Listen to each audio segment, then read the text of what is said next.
हमारे नए वीडियो आपको लगातार मिलते रहें।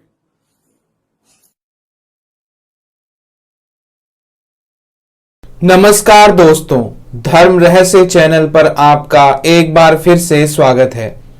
आज हम जो अनुभव ले रहे हैं, इसका पहला अनुभव हमें बहुत पहले भेजा गया था, लेकिन किसी कारणवश वो इसका अनुभव नहीं भेज पाए। कई लोग इनके अनुभव पर शक भी कर रहे थे। उनका ये कहना था कि कोई स्वयं की पत्नी के बारे में ऐसा कैसे कह सकता है, क्या पता वो ऐसे ही झूठ बोल रहा हो, कोई भी व्यक्ति हो सकता है। तो आज मैं इनकी ही जुबानी इनके इस अनुभव को आपको सुनाने जा रहा हूं, ताकि आप लोगों को विश्वास हो सके कि सचमुच में इनके जीवन में इनकी पत्नी का वशीकरण कैसे किया गया था, कैसे उनका सेक्सुअल हरासमेंट हुआ, कैसे इस पीड़ा से वो गुजरे हैं और वो क्या अपनी खुद की आवाज में संदेश देना चाहते हैं। आज के अनुभव को आप लोग जरूर सुने और इस अनुभव को सुनिए, और यहां से मैं इनका अनुभव शुरू करता हूं। नमस्कार गुरुजी, मैं अपना अनुभव लेट भेजने के लिए सबसे माफ़ी चाहता हूं। घर के काम और दुकान के काम के चलते हुए मैं थोड़ा बिजी था, इसलिए अपना अनुभव भेज नहीं रहा था। और जियो के टावर और किसान जो भी धरने चलते हैं, उसके कारण थोड़ा बिजी होने के कारण अपना अनुभव भेजने में थोड़ा सा काम में थोड़ा ज़्यादा बिजी था। इसीलिए आप सबसे माफ़ी चाहता हूँ कि आपने सबने बहुत इंतज़ार किया होगा मेरे अनुभव का। तो जब मेरी वाइफ पुलिस थाने में उसको लेके गए और वो वहाँ पे भी बोल रही थी कि मैं उसके साथ ही शादी करूँगी। तो और मेरे वाइफ के घर वाले थे, वो बार बार यही सोच रहे थे हमारी बेटी को हुआ क्या है, जो बार बार उसी के ही नाम ले रही है। ठीक है। और वो पुलिस थाने में भी उस लड़के पे कोई पर्चा नहीं हुआ। वो बोले कि लड़की लड़के का सपोर्ट कर रही है, इसलिए हम उस पर कोई केस चार्ज नहीं कर सकते। और उसको घर पर ले आए और उसको घर लाने के बाद उसको बहुत पीटा। उसको पीटने के बाद भी वो बार बार उस लड़के का ही नाम ले रही थी और बार बार यही बोलती थी कि मैं उस लड़के के साथ ही शादी करूंगी। घर वालों के बार बार फोर्स करने पर भी वो यही बात ही बोल रही थी कि आखिर घर वाले भी सोच में पड़ गए कि ये हर बार उस लड़का का ही जो नाम ले रही है, कोई और बात करती ही नहीं। हमें तो ऐसा लगता है कि जैसे कि इसके दिमाग में कुछ कीड़ा घुस गया हो, उसी का ही नाम ले रही है। तो मेरी वाइफ की मॉम ने सोचा कि कहीं इस पर कोई जादू टूना तो नहीं करवा दिया, क्योंकि ऐसा तभी होता है जब किसी पे जादू मंत्र कर दिया हो और वो बार बार उसी का ही नाम लेती है वशीकरण में।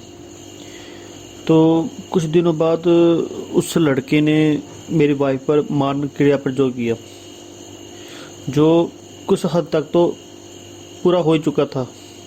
वो मरने के किनारे पहुंच गई थी।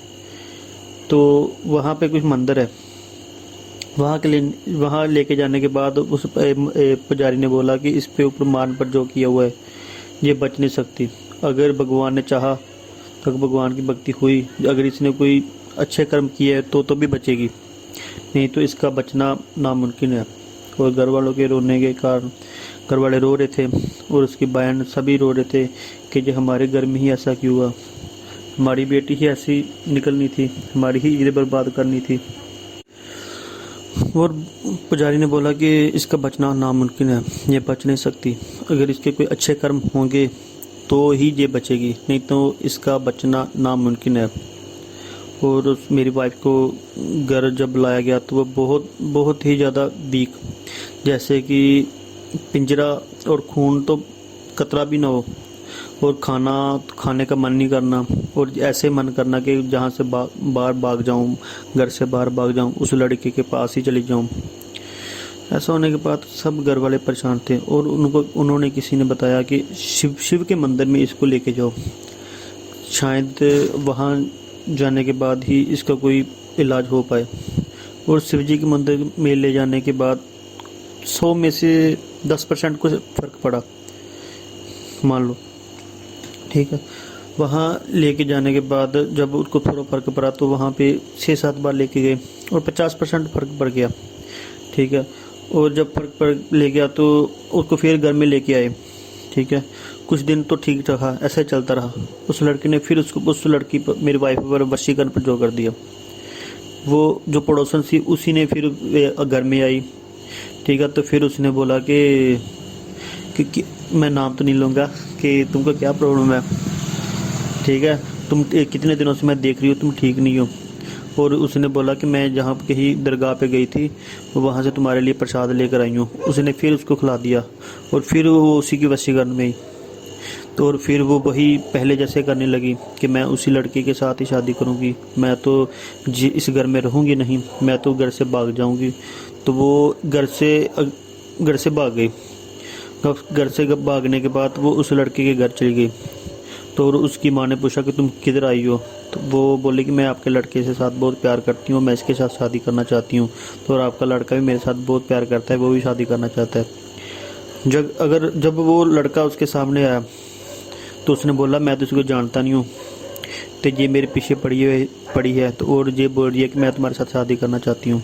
तो मेरी वाइफ बोली कि तुमने ही तो मुझे बोला था, तो तुम्हारे कहने पर से में तो वो बाहर घर से मिलने तुमको आती ही फिर तुम मुझसे शादी करोगे, तो तुम मुझसे बहुत प्यार करते हो। तो वो बोला कि मैंने कब बोला, क्या सबूत है तुम्हारे पास कि मैंने तुमको बोला कि मैं तुम्हारे साथ बहुत प्यार करता हूँ। और ये सुनते ही मेरी वाइफ रोने लगी और उसकी माँ ने उसको बहुत ही उसकी पिटाई की और उसको लेकर मेरी वाइफ के घर लेकर आई कि अपनी लड़की को समझाओ, ये बदचलन हमारे घर में आके हमारी इज्जत ख़राब कर रही है। और जब वो उसके घर आई तो मेरी वाइफ के घर वालों ने उसकी फिर से पिटाई की कि हम तुमको कब से ढूंढ रहे हैं कि तुम कहाँ चली गई हो और तुम हमारी इज्जत मिट्टी में उछाल रही हो। मैं आप सब लड़की को बता दूं कि प्यार जो लड़के आपको ये बोलते हैं ना कि मैं तुमसे बहुत प्यार करता हूँ, मैं तुम्हारे लिए कुछ भी कर सकता हूँ, अगर तुम मेरे से प्यार करती हो तो तुम मुझको मिलने के लिए बाहर आओ। ठीक है, वो लड़के क्या करते हैं, वो प्यार का ही झांसा दे के आपके साथ सेक्स करते हैं और आपको सेक्स करने के बाद आपको छोड़ देते हैं और आप सोचते हैं वो आपके साथ शादी करेंगे। वो आपको जूस करते हैं और बार बार जूस करते हैं और बस को आपको झांसा देते हैं कि मैं तेरे साथ शादी करूँगा। और लड़कियां इतनी पागल होती हैं, उसके प्यार में पागल होके उसको मिलने चली जाती हैं और अपने घर वालों की और अपनी इज्जत की परवाह नहीं करती। और कई लड़कियां तो इतनी बेशर्म होती हैं कि अगर बॉयफ्रेंड की एक बार कहने पर भी वो बोलता है कि तुम मुझसे प्यार नहीं करती, अगर करती हो तो अपनी नंगी तस्वीरें भेजो, उससे ना जाने क्या क्या काम करते हैं। वो वीडियो कॉल तक करती हैं उनको कि मेरा जो लवर है मुझसे नाराज़ ना हो जाए। प्यार तन का नहीं होता, मन का होता है। अगर किसी से प्यार करना है तो मन का करो, तन का नहीं। अगर जो लड़का आपके जिस्म से प्यार करता है वो आपसे प्यार क्या करेगा, आपसे शादी क्या करेगा। जो आपसे प्यार करेगा वो आपको मिलने के लिए नहीं बुलाएगा, वो सीधा आपसे शादी की बात करेगा और बोलेगा जो भी करना है शादी की बात करना है। तो जो भी लड़का आपको बोलता है कि अगर तुम मुझसे प्यार करते हो तो मुझको मिलने के लिए आओ, तो मेरी रिक्वेस्ट है, मेरी सिस्टर, मेरी फ्रेंड्स जो भी है, प्लीज़ मत जाओ, किसी के बहकावे में मत आओ। किसी के बहकावे में आके तुम अपनी पूरी लाइफ ख़राब कर रही हो और बाद में फिर सोचती हो और पछताती हो और रोती हो कि मैंने उसके झूठे प्यार में अंधी होकर ये सब कुछ किया। प्लीज़ केयरफुल, अपनी इज्जत के साथ मत खेलो, आप खुद खेल रही हो। एक लड़के के एक मैसेज करने के साथ वो आपसे झूठ का बोलता है मैं तुमसे बहुत प्यार करता हूँ। अगर आपसे प्यार करता है तो अपने घर वालों को लेकर आपके घर आए, आपसे शादी की बात करे, सीधा आपसे शादी करे। ठीक है, मेरे साथ जो हुआ मेरी थिंक है, मैं भी किसी के साथ करता था तो वो भी किसी की लड़की है। ठीक है ना, तो क्या हुआ, ठीक है ना, मैं यही चाहता मैं उसे एक्सेप्ट किया। अगर वो मुझे ना भी बताती, ठीक है, तो फिर भी तो था। बात ये नहीं है कि उसने पहले क्या किया, बात ये है कि वो शादी के बाद ये सब मत करे। आप उसको इतना प्यार करो कि आप उसको किसी और के प्यार की ज़रूरत ही ना पड़े। और हम लोग उसको लड़के को कोसते रहते हैं, तुम्हारे पहले भी फेयर था, ये था वो था। अगर वो बाद में बोलती है कि मैं ऐसी गलती नहीं करूँगी तो आप उसको एक मौका दें क्या पता वो सबसे फर्स्ट बेस्ट होने का आपको दिखा दे। हम लोग कहते हैं कि हमको तो सच्ची स्वीत्री चाहिए, और हम बहुत दूध के धुले हुए हैं कि हम बहुत पाक हैं, जो हम उस लड़की से भी यही सोचते हैं कि हमको लड़की भी पाक ही मिले। जिसकी हम इज्जत ख़राब कर रहे हैं वो भी किसी की बेटी है, वो भी किसी की वाइफ बनेगी, ठीक है ना। हम अपने सेक्स की भूख को मिटाने के लिए वशीकरण करते हैं, बहुत बहुत से तांत्रिक करते हैं। क्यों? अपनी भूख मिटाने के लिए। शादी करो, उसके बाद जो मर्जी करो, किसी की लाइफ बर्बाद मत करो। मैं अपने दोस्तों को भी यही कहता हूँ, प्लीज़ प्यार भी उसी से करो, सेक्स भी उसके साथ ही करो जिसके साथ शादी करनी है, नहीं तो मत करो। आप अपने जिस्म की भूख मिटाने के लिए किसी की लाइफ ख़राब कर देते हो। चलो मैं टॉपिक पे आता हूँ। जो मेरी वाइफ पे वशीकरण किया गया था, जो भी वो खबीज़ था, उनकी सबसे गंदी बात थी कि वो, अगर आप किसी मंदिर में मस्जिद में कोई भी पाठ पूजा करते हो, वो आपके जिस्म से निकल जाएगा, ठीक है। अगर जब अपने पाठ पूजा जो भी है वो कर ली, ठीक है, जैसे शाम के 6 बजते हैं, उसके बाद वो फिर से आपके शरीर जिस्म में प्रवेश कर जाएगा, ठीक है। वो उसका इलाज जिसके इंसान के जिस्म में है वो ही खुद कर सकता है, कोई भी तांत्रिक उसका इलाज नहीं कर सकता। तो ऐसा गंदा खबीज़ है। उसकी ब्लू आइज़ हैं, ठीक है, डरावनी शक्ल है। वो लड़कियों के साथ रात को संभोग करता है, ठीक है। आपको सुबह थकान महसूस होगी, दिल में चलाएगा, घर में रहने का दिल नहीं करेगा, और जब उसका पूरा असर होगा तो आपको मरने का दिल करेगा कि मैं अब खुदकुशी कर लूँ। 100 में से 90% लड़कियां तो यही करती हैं। ख़ास करके लड़कियों से मेरी विनती है कि 6 बजे के बाद शाम को बाल खुले छोड़कर और एक परफ्यूम लगाकर, तेज़ परफ्यूम लगाकर कहीं बाहर मत जाया कीजिए। अपनी केयर कीजिए। हम इस युग में इस बातों को नहीं मानते, लेकिन ये सच है।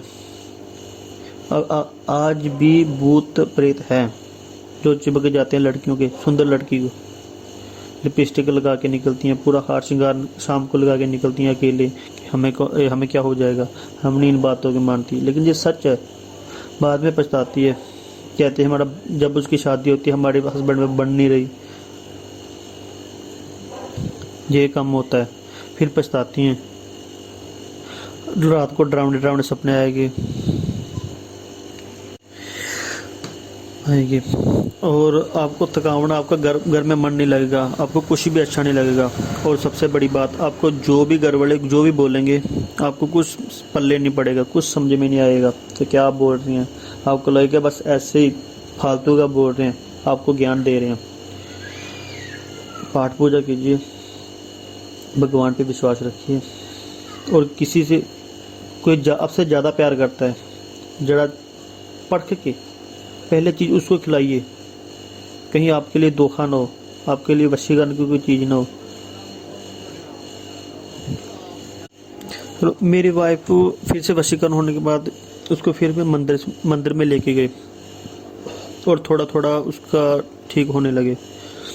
और उसके बाद ये बात है कि जो लड़का और जो लड़की साधना करते हैं, जिसने गुरु मंत्र लिया है वह उससे ही कंट्रोल में होगा। अगर किसी ने गुरु मंत्र की साधना नहीं ली तो प्लीज़, जिनके घर में ये प्रॉब्लम है वो प्लीज़ ले लें। मैंने सूर्य प्रताप जी से गुरु दक्षिणा ली हुई है, मैं उनको प्रणाम करता हूँ और उनका धन्यवाद करता हूँ कि आपके गुरु मंत्र के कारण ही मेरी वाइफ को माता काली के दर्शन हुए माँ स्वरूप में, और उन्होंने मेरी वाइफ को ठीक किया। और मैं और मेरी वाइफ गुरु मंत्र का जाप करते थे, इसीलिए ही ठीक हुआ। मैं सूर्य प्रताप जी का धन्यवाद करता हूँ। जिन्होंने गुरु मंत्र लिया हुआ है वो ही इसको कंट्रोल में कर सकते, अन्यथा कोई भी इसको कंट्रोल में नहीं कर सकता। जिसने उच्च कोटि का गुरु मंत्र लिया हुआ है वो ही इसको कंट्रोल कर सकता है। प्लीज़ मैं आपसे रिक्वेस्ट करता हूँ, सूर्य प्रताप जी से गुरु मंत्र ले लीजिए, जब उच्च कोटि का गुरु मंत्र लीजिए, जिससे भी लीजिए। मैं ये नहीं कहता कि आप सूर्य प्रताप जी से ही लें, क्योंकि इनका जो गुरु मंत्र है वो सबसे उच्च है, उसके आगे कुछ भी नहीं है। उनके गुरु मंत्र के कारण ही आज मैं खुश हूँ अपने घर में। और जब फिर उसके बाद टाइम निकलने के बाद फिर मेरे जब एंगेजमेंट हुई तो मैंने तभी मुझे पता चल गया था कि इसके साथ क्या क्या हुआ है। जो गुरु मंत्र की साधना करता है अच्छी तरह से उसको किसी को देख के ही पता चल जाता है कि इसमें क्या क्या प्रॉब्लम है और इसके साथ क्या क्या हुआ है, और उसकी वाक सिद्धि होती है। जो सच्चे तन मन से गुरु मंत्र का जाप करते हैं उनको ये शक्ति मिल जाती है कि वो किसी के इंसान को देख के उसका भविष्य और वर्तमान जान सकता है कि इसके साथ क्या हुआ है और क्या होगा। और मैंने देखा, मुझे पहले पता चल गया था कि मेरी वाइफ के साथ ये हुआ है। तो मैंने अपनी वाइफ को, जब मेरी पहली फर्स्ट टाइम बात हुई तो मैंने उसको बोला, मैंने तुम्हारे साथ ये बात हुई? वो बोली नहीं। मैंने बोला हुई। फिर बोली कि हाँ, लेकिन वो बोली कि मैं अगर आपको सच बताऊंगी तो आप मेरे से शादी नहीं करेंगे, आप शादी तोड़ देंगे और मेरे घर वाले मुझको पीटेंगे कि आप तुमने क्या किया, तुमने सच बता दिया और रिश्ता तोड़वा दिया। मैंने कहा मैं ऐसा कुछ नहीं करूँगा, मैं तुम्हारे साथ शादी करूँगा। मैंने उसको वादा किया। फिर मैंने उसको बताया, मैंने खुद ही बता दिया तुम्हारे साथ ये हुआ था। बोली हाँ। कहती बात मेरे साथ बहुत बुरा हुआ, आंधी मेरे साथ हमेशा धोखा ही हुआ। उस लड़के ने मेरा जूस किया और मेरी पड़ोसन ने भी। और जब पहली फर्स्ट टाइम मिले तो मैंने उसको सब बताया, तो वो बोले कि तो आप शादी तोड़ दोगे। मैंने बोला नहीं, मैंने उसको विश्वास दिलाया। फिर वो बात हुई, ठीक है। और गुरुजी इसका आगे का अनुभव मैं बाद में भेजूंगा, ठीक है। धन्यवाद सभी को, और मैं जल्दी ही इसका नेक्स्ट पार्ट भी भेजूंगा। तो देखा आपने, इन्होंने अपनी जुबानी इस सत्य को बताया कि कैसे इनकी पत्नी के साथ में क्या क्या घटित हुआ था।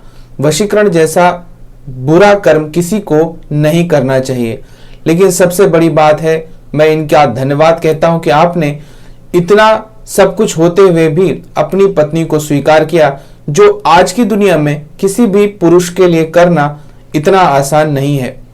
आप सच में एक महान व्यक्ति की श्रेणी में हैं, क्योंकि आपने अपनी पत्नी को उसके दुर्गुणों सहित भी स्वीकार किया और स्वयं अपने को न सिर्फ पवित्र किया गुरु मंत्र के माध्यम से, आपने अपनी पत्नी को भी पवित्र कर दिया है और उनके सारे पाप नष्ट कर दिए हैं। इसलिए आप जो भी कह रहे हैं वह सब कुछ अति उत्तम है। अगर आप सभी लोगों को इनका यह अनुभव पसंद आया है तो लाइक करें, शेयर करें, सब्सक्राइब करें चैनल को। अगर चैनल पर नए हैं तो आपका दिन मंगलमय हो। धन्यवाद।